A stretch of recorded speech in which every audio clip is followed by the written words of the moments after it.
மதுரை நகரில் மலைமகள் கொண்ட மங்கள திருப்பெயர் மீனாட்சி.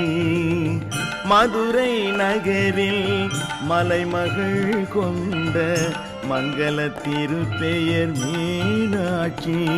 தென்பொதிகை நிழலில் நிகழ்வது அந்த புண்ணிய தேவியின் அரசாட்சி.